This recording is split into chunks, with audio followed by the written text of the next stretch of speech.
I'm Jennifer Bilbrey, and this is On Our Minds, a podcast and blog about psychotherapy in Austin, Texas.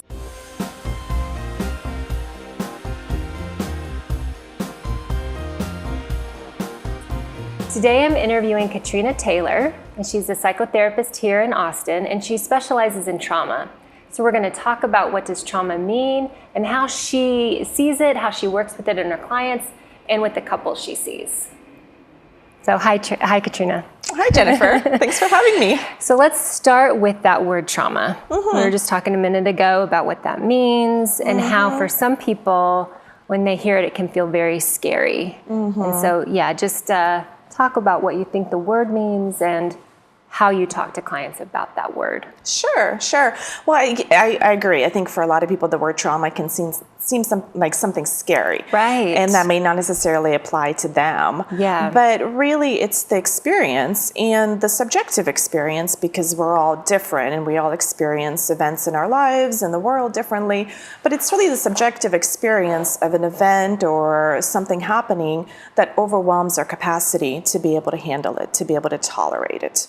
Okay. So that basically there's too much feeling for us to be able to tolerate. Too much fear, for example, is a common one that leads to trauma. And when you say, Katrina, that we can't tolerate it, what do you mean?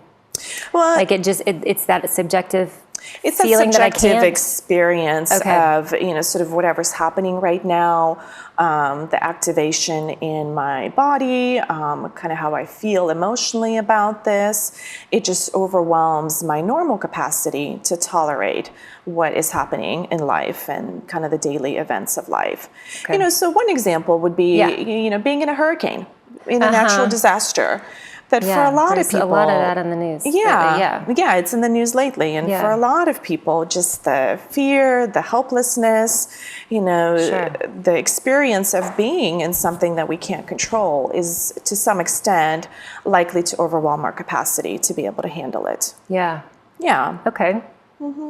So I think one of the important things I hear you saying is that there is a difference between that for you trauma is more subjective than objective, and that for others in the field there might be like an objective way to define trauma for all of us, but that for you it's more about what is that client's specific experience, and do they feel they can handle it.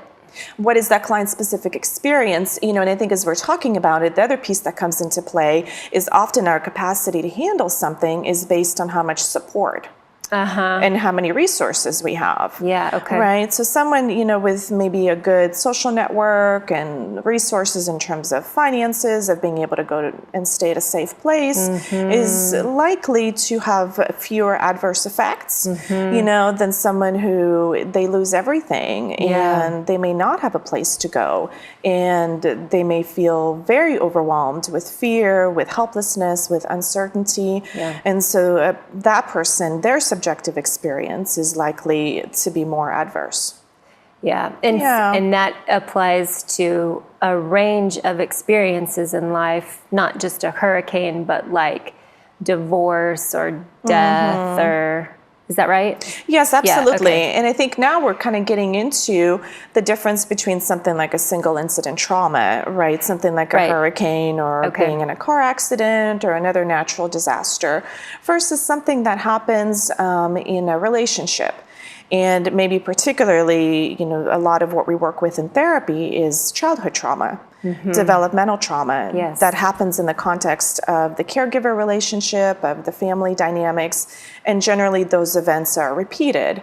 So we really see those as more complex kind of traumas because they don't just happen once, but they happen over and over and over again, and they're generally perpetrated by someone who the child, should be able to trust, and who should be able to help the child. Okay. But it doesn't work out that way. What I like about the language you're using to describe trauma is that it's not like there's really awful trauma and then there's okay trauma. Yeah. Because I think it can be easy, at least for me when we talk about it, to like have a hierarchy in my head of trauma. And I just like the language you're using, because because it's just so true with clients, with people, that this thing that might seem like pretty low trauma can be experienced in a really, internally in a very severe, intense way for people. Yes, absolutely. And I think, you and I probably have both seen that clients will come to us with this hierarchy. Right, and exactly. They'll say, especially, Katrina, I'm thinking of couples. Yes. Where one is like, well, that thing happened to me and that's not such a big deal, or right? Right. They'll say, my life wasn't that bad. My parents were good enough. They put a roof over my head. They fed me. They went to, the soccer game. Practices. Yes, exactly. Yeah. But maybe as we explore further, we come to find out that maybe the parents were belittling or yelling, and that can be just as traumatic as someone who maybe... Or withholding affection. Kind of neglectful, emotionally absent. And that can be just as traumatic and can have as many adverse effects as a child who was hit, physically abused. Yeah. I totally agree that it's really, especially initially in therapy, it's one of those hurdles. It feels like, for me, like to have people be on the page of like, this is a big deal. This did happen to me, and I do need to look at it and think about it and not minimize it. Yeah. Yeah. And I think, you were mentioning the word trauma. And I don't know that we need to label everything as trauma for clients, but I think we can say, when your mother ridiculed you for seeking affection from her, for instance, how did that affect you? How do you feel about that as an adult? Do you have a sense of how that's affected your relationships? Yeah. So I think we can talk about these experiences without necessarily needing to label them. That's a good point. But more so helping people understand their subjective experience, their reality, kind of how those early experiences have gotten them to where they are in life and the things they're struggling with in life. Yeah. Yeah. Okay, so let's talk more about that subjective experience, because when you say that, I think of the phrase mind-body connection. That we have to have, we have to have enough consciousness, enough awareness to know what's happening in our body. And that sounds simple, but it's actually like a skill, it seems to me. Like we can, you know what I mean? Like it seems like, shouldn't we know that my heart is racing, or that I feel like I want to hit you, or I feel like I need to flee the room. But a whole lot of people don't know that it's so true. That's what's happening in their body. Yeah, and that's one way that therapy can be helpful, right? Yeah. Yeah, absolutely. Yeah. I think for various reasons, cultural being one of them, that we live in a culture that values logic and rationality and sort of thinking with a clear mind, more so than connecting to our own body, own emotions.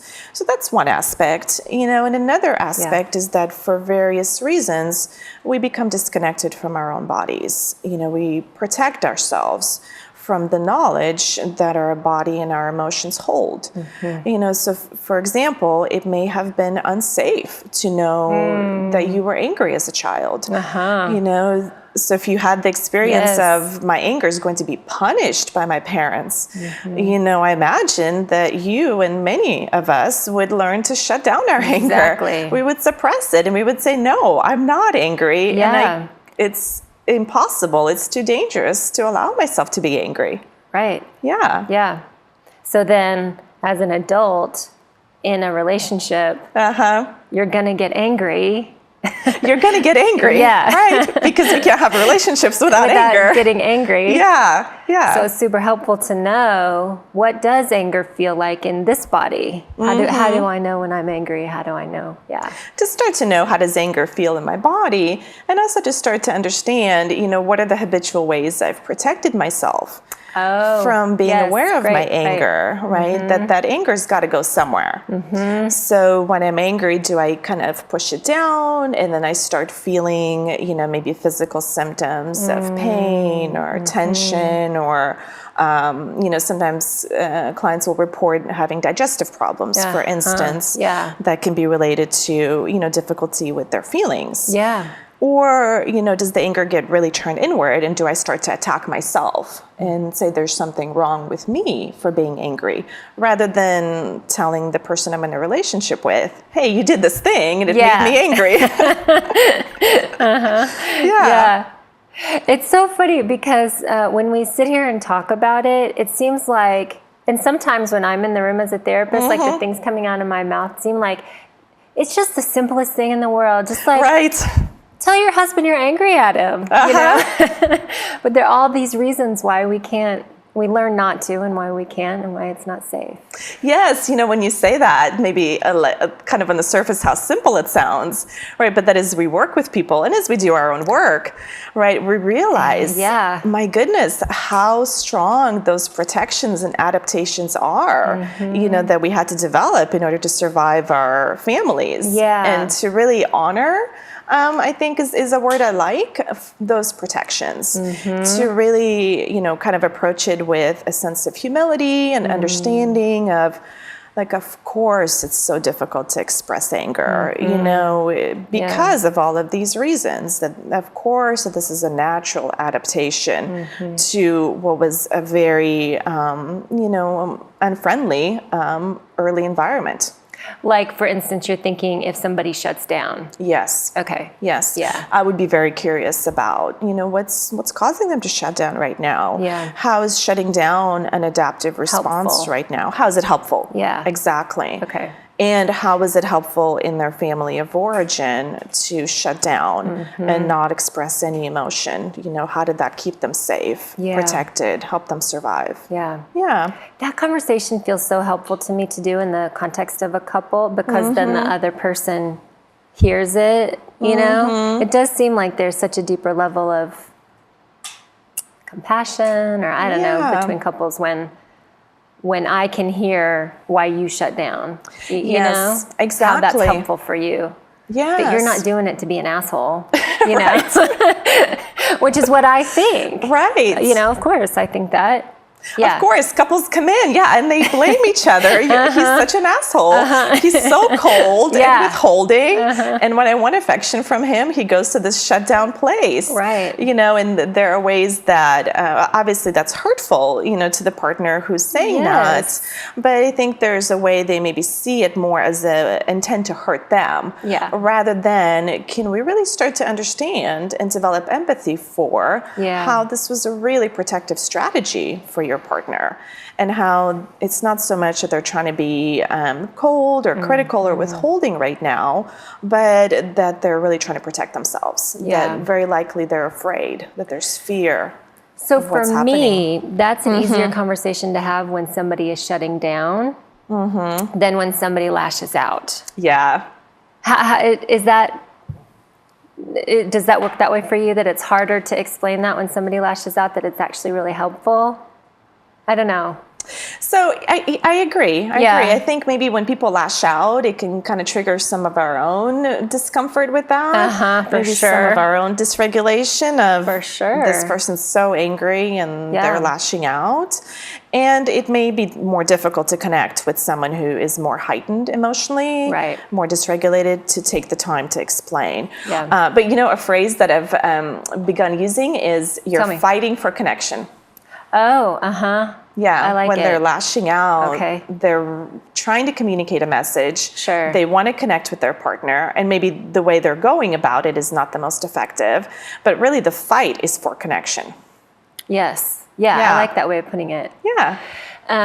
You brought up something that I wanted to talk about, which is how difficult it can be because you're dealing with trauma and because that can dysregulate people pretty quickly, especially if we're talking about childhood developmental trauma. People can get dysregulated so quickly. Or if we're dealing with couples, dysregulation happens very quickly. How important it is, and how much of a challenge it is as therapists to be doing our own work around regulation. Yeah. Because if we can't regulate ourselves, if we don't know even, I'm dysregulated, this is what dysregulation feels like, I'm in it, what do I do, As therapists, it's so imperative to be doing our own work. Yeah. And this is an issue on which I'm very passionate about and can be quite opinionated about. Oh, great. I love it. Right. But I even have this. About therapists doing their own work? Yes, about therapists doing their own work. Good. Yeah. I even sort of have this idea, maybe for an article in my mind of, or it's just a headline right now, of don't go see a therapist who has not been in their own therapy. Oh, yes. I love it. Right? It's so true. It's so true. It's so imperative. Yeah. As you said, how can we be with and help other people with their intense emotional states? Yeah. Their dysregulation, their anger, rage, shutdown, all of the feelings we encounter if we haven't done that work ourselves. Right. Yeah. Mm-hmm.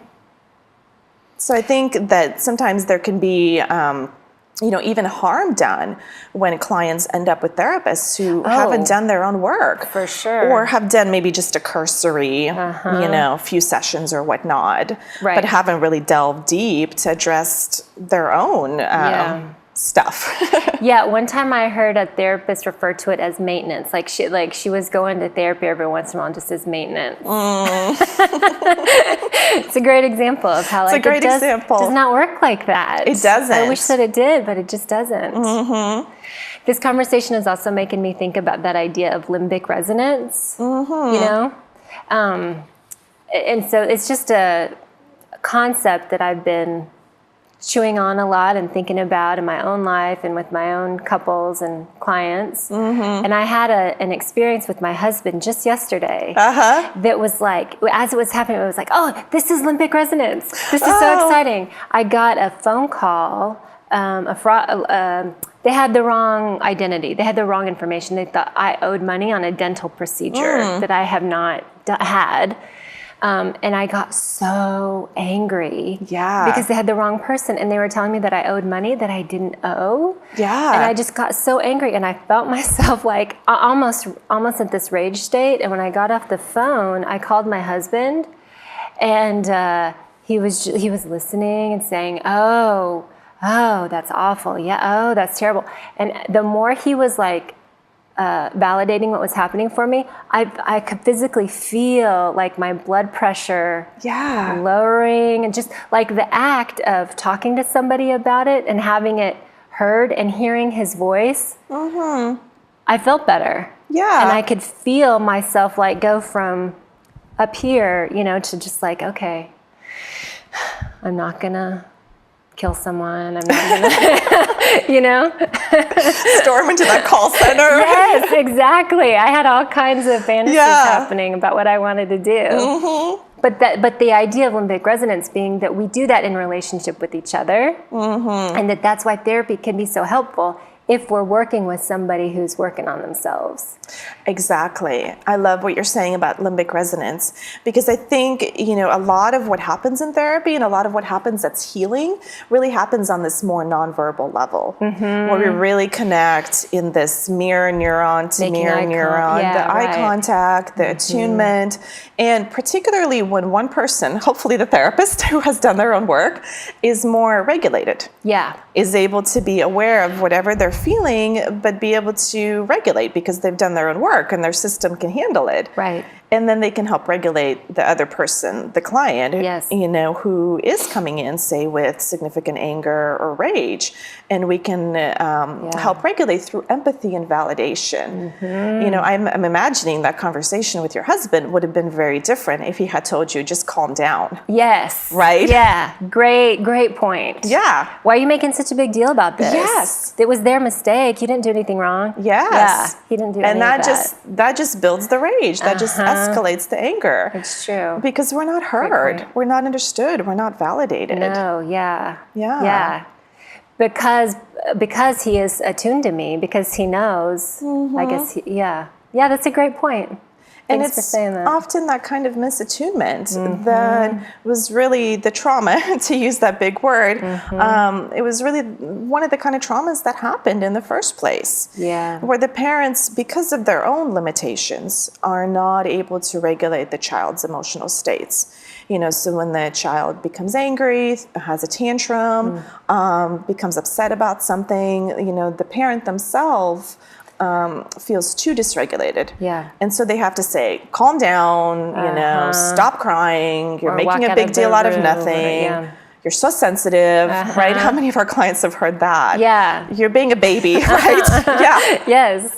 And so it really sets up this dynamic, this message to the child of my feelings are not acceptable. Right. They're intolerable. Yep. So then I've got to shut them down. And as we know, that leads to a whole host of problems. Yeah. So talk about attunement and what attunement would look like in that example of the child having a tantrum.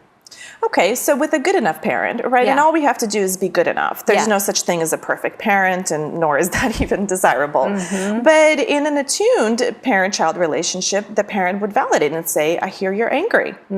I hear you're upset right now. Depending on the age of the child, maybe they could hold the child, give them a hug, soothe them. And really, there's a lot of research on how that kind of the soothing, the holding, the kind of heartbeat to heartbeat. It's skin to skin. So the skin to skin contact, how regulating it can be and how calming and soothing it can be. And that the parent uses their own more regulated system to be able to regulate the child's less developed nervous system. And that's the kind of developmental need, and task and attunement that helps the child then develop their own regulated system. That, through that more kind of attuned experience, they get the sense of, oh, my anger is okay. Like I can be angry about this. Mom can handle this. I can be upset and mom's not going to reject me or abandon me. But in fact, she can be here with my emotional state. She can comfort me. Again, it's going to depend on the age of the child, but a lot of this needs to happen early on for the child to start to develop that more regulated nervous system. So my husband was attuning to me when he said, oh man, that's awful. That sounds really terrible. That's so stressful. It's beautiful. He was attuning to you. He was validating you. He had empathy for your experience. And, when you talked about couples therapy, I think that's a lot of what we're needing to teach couples. Oh, it's huge, man. Right. They didn't learn that. No, there's such a dearth of empathy. Yeah. And we don't live in a culture that currently either teaches it, Yeah. I think that's an important point in that in some ways we live in a culture that prizes individuality more so than connection, community. And so there might really be this message, hey, if you're upset, handle it yourself. Like you calm down. I have nothing to do with this. But we're really teaching, couples to be more in that kind of dyadic connection where as your husband was, that if you were upset, he could be there for you and, validate you, understand you, help you regulate, and how that creates a more secure and trusting relationship. Oh man, does it. Right? So that skill seems easier to teach with couples when it is like about something that's like, I got mad about this phone call, about wrong identity, then it is about a thing that has to do with each other. And when couples first come to therapy, that's the stuff they want to talk about. They do. He did that, but then she did this. So it can be hard, tricky to teach it. Well, it can be tricky to teach it. I think, initially when they're coming in with more of a he said, she said, or he said, she said, right? Depending on the couple, that, I think the first task really is to de-escalate that blame, to help them, even to say something like, I'm wondering if we can just start to look at what happens between the two of you, rather than how you each feel the other person might be responsible. And I might even say, I know it's really difficult. I know it's really hard to view it through that lens. But then I might provide some psychoeducation that, in all our relationships, for better or for worse, we might get into these relational cycles, into that word I sometimes use is feedback loops. And can like attack, defend cycles. Is that what you're thinking? Like attack, defend, pursue, withdraw. Attack, and then, withdraw. And so I might use a couple of these examples and then I'd say, I wonder if it might be helpful just to start to look at just in your own relationship, which is unique, is different from other relationships. how this might happen, how this might play out, ways that you might influence each other, again, for better and for worse. Yeah. Yeah. What we're talking about is making me think of the importance of, it's a little bit of that John Gottman idea of like building a culture, a culture in the relationship of empathy and connection, like building that culture. Yeah. Which is a positive way of, expressing what we're talking about. Often couples come in and just like you said, what they want to do is point fingers and talk about the problems, the negative stuff. When what might really help is building up the culture and the connection. And so I wanted to hear from you and hear you talk about like how do you walk couples through, how do you build that culture of connection? Well, I think it's, maybe the first several sessions, we may need to spend some time, kind of hearing each person's grievances and complaints. Right. But they need that space. Maybe, I wonder if you'd agree with this, that in the first several sessions we can be a referee. Right? Yeah. Yeah. But as we work together and maybe kind of sometimes as people are able to express their complaints and grievances, that kind of helps them calm down. Yeah. They start to feel heard. It is true. And so I might say something like, you've come in with these various conflicts and problems. And I'm wondering actually if doing some deeper work around connection, around understanding your communication cycle, if that might help you build that stronger relationship that can withstand, the daily stressors and conflicts of life. Yeah. So I kind of present it that way. And, and I'll say, and as part of that, it would be important for us to start to look at, how these patterns developed for each of you in your own families. And how maybe things that we've learned early on, we might be replaying and repeating in our adult relationships. And I'll even say we all do that, right? I might even say, I certainly do that in my relationships. Yeah. And we might replay these patterns unconsciously without awareness until we start to bring some awareness to it.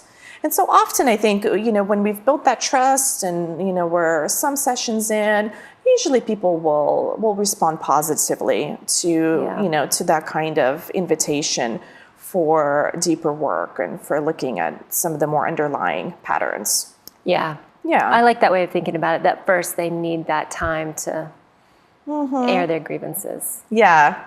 And I might even, something I've sort of, as I've evolved and, as a therapist in my work, is I might even start to help them see patterns. I might say, in the previous session we talked about, how the two of you split up household chores and how that creates conflict. And in this session we talked about your differences with money. But I wonder if we can notice that there's actually a similar pattern. The content, these topics are different, but the way that the two of you relate around them maybe has a similar pattern. Yeah. That one of you maybe is more over-functioning in this area or, sort of has a lot of plans, a lot of ideas, and maybe the other person feels unheard and tends to withdraw. Yeah. I love that. I love the overfunctioning and underfunctioning. So could you talk about that a little bit? Because it just happens with so many people, so many clients. It happens with so many clients. And one of the things I've noticed that is an important kind of factor and pattern there is birth order. Oh, really? Yes. Okay, so the older you are, the more you overfunction? Is that the idea? Okay, that makes sense. And sometimes we see these because you had to be responsible. You had to be responsible. Right, okay. So I myself am the oldest of 5 kids. Okay, not surprising. Yeah. So I know overfunctioning well. Very well. Right?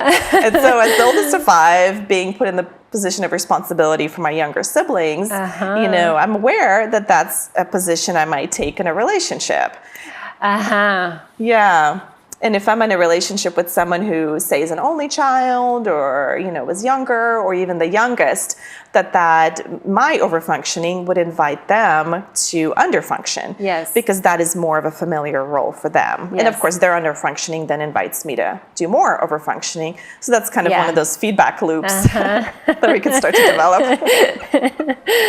Yeah. I think it's so helpful to know those things for me because once it's given a vocabulary word, it's like, oh, this is a thing that lots of other people, like, it's such a thing that they have this concept for it and a big fancy word for it. So lots and lots of people do it, not just me. Lots and lots of people do it. And I think just to really normalize that for our individual clients, our couples clients, that, you know, there's a great quote that we're all more human than otherwise. Oh. Yeah.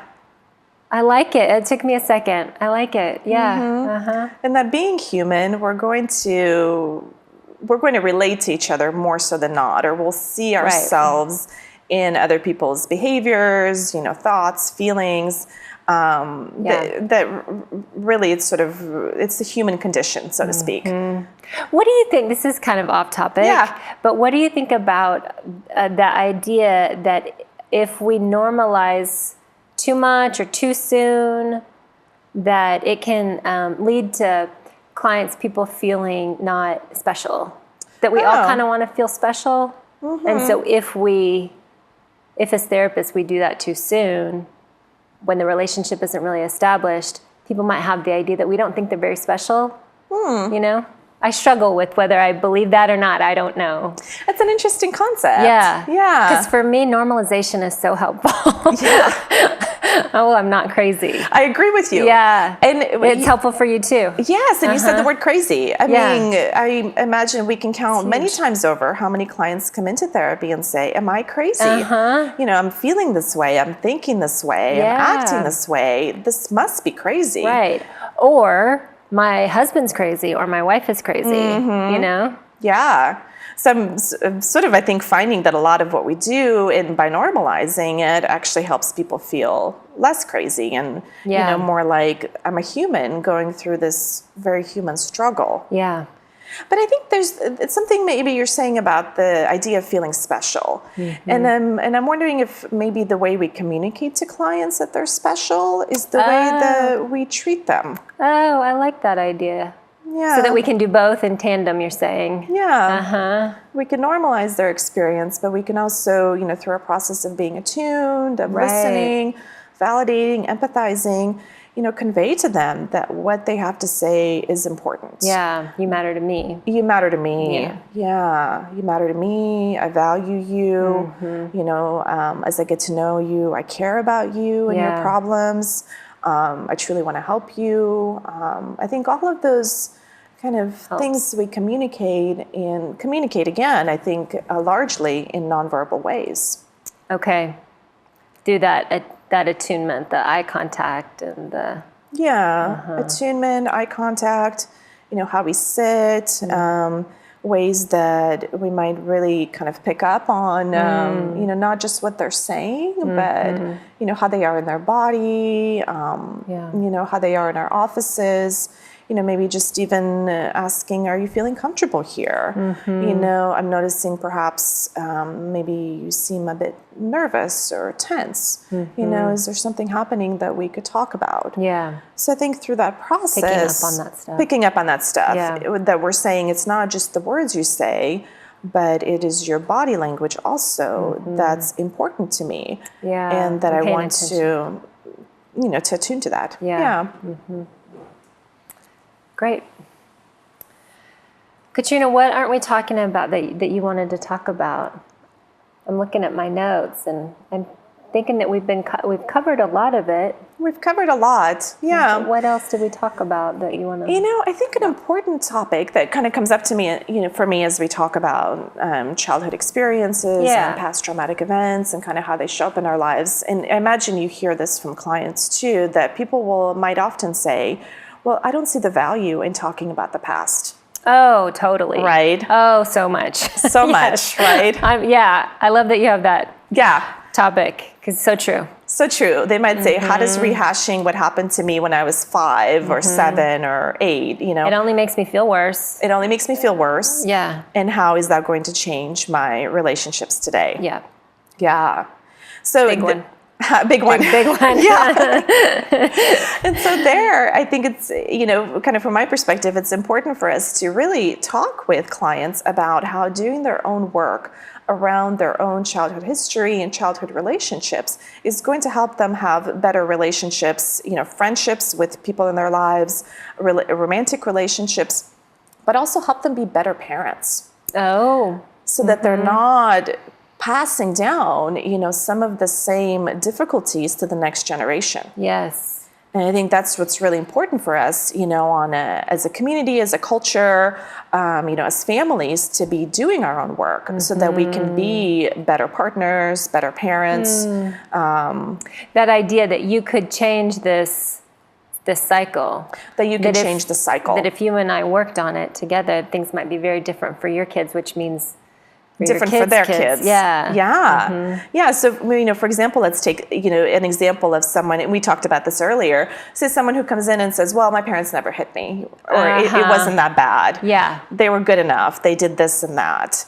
And so in some sense, that person is a bit disconnected from the impact of their parents' behavior on them. And being disconnected means it's really not in their awareness. So if their parents yelled at them, there's a good chance they might yell at their own kids because they're disconnected from the emotional impact that had on them. Yeah. So by helping them see the emotional impact, and certainly that can be a painful process, but an important one, they can be more aligned with, oh man, like when my mom yelled at me, like that was so upsetting. I was so sad. I felt so much anger, and for them I was so scared, right? And to really connect with that emotional experience. And then likely that person is going to say, I wouldn't want my partner to feel that way. I wouldn't want my child to feel that way. Yeah. I think it helps create the freedom to make different choices in our lives. Oh, I like that way of thinking about it, putting it that it creates freedom for us. Yeah. Rather than maybe unconsciously or without awareness enacting the same patterns, we can really have a sense of how our actions, how, our parents' actions affected us, and therefore how our actions are affecting others, and how do we want them to feel in a relationship with us? Yeah. I imagine not scared, sad, angry a lot of the time. Yeah. Yeah. I like that way of putting it, freedom. Because I think when people first come in and they have that question, it's one of, I would be freer if I'm not talking about this. Yeah. Yeah. Because I wouldn't feel so bad. Yeah, exactly. By kind of processing that, by, getting in touch with the feelings, the reactions, helping them create that coherent narrative of their lives, which is an attachment theory, kind of term, that it really does create that freedom, and that the best way out is through. So it's through that process that then we can have more freedom and choice. Yeah. Whereas if we're not really talking about it, if we're not addressing it, in some ways we can live as though we're imprisoned by the past. As you're talking, it's making me curious about how you work with clients. Are you upfront about a lot of these terms like attunement and attachment and attack defense cycles, and I don't know what other over our functioning and under, like, do you talk openly about that stuff, or just does it depend? I think it just really depends. Yeah, okay. I think it just really depends on the client, maybe how much reading or how much therapy work they've done before they've come in to see me. Maybe how interested they are in learning more about those terms. Okay. If I get the sense that they're kind of really curious, if the psychoeducation really seems to connect with them, and they say, oh my gosh, like this is great, this makes so much sense, right? And their eyes light up. Yeah. Then wonderful, we can talk more about that. Yeah. But if it has the opposite effect, maybe if it feels like that information is overload for them, I think I do know right? what that looks like. Then it might be better to kind of stay more in the here and now, right? A little more experiential, a little more, let's look at how you're feeling about this now, or, and I think you and I both being therapists, I imagine we fall into more of these jargon terms. Totally. Right? I find myself, I struggle with that. Than using them in session. Yeah, because I'm a client who in my therapy lights up when I hear a new term that I haven't heard before, a new concept. So I do struggle with that. Yeah. And so I imagine that is, again, speaking of attunement, that we would adjust our language, and how we are based on the person we're working with. Yeah. Yeah. Are you that way too, that you get excited about stuff like that? I mean, I do. I get excited. I spend way too much time in my spare time reading journal articles. Yeah.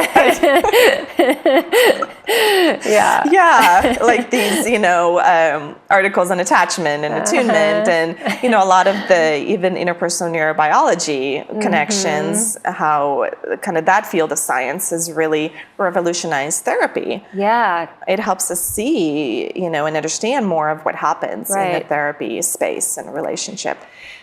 That phrase, interpersonal neurobiology, is making me think, Katrina, of a conversation we had a while ago, not today, about experience, and it's something that you just touched on, but that difference between, as a therapist, like here and now and experiential learning versus like psychoeducational learning or some other kind of learning, that can be, from your lens, that can be really not just, you're not just learning, but you're learning, you're experiencing a different kind of way of being in relationship with somebody. Exactly. Yeah. And I think, the more that there are studies on psychotherapy and what works and what doesn't, and the more there are studies on interpersonal neurobiology and brain wiring, the more that we're learning that knowledge, sort of maybe didactic, kind of rational knowledge, isn't enough. Yeah. It doesn't lead to change. Like insight doesn't lead to change. Right. What we need a new experience. And that's really what helps us to rewire the brain, to get those neurons firing in a different way than they have been previously.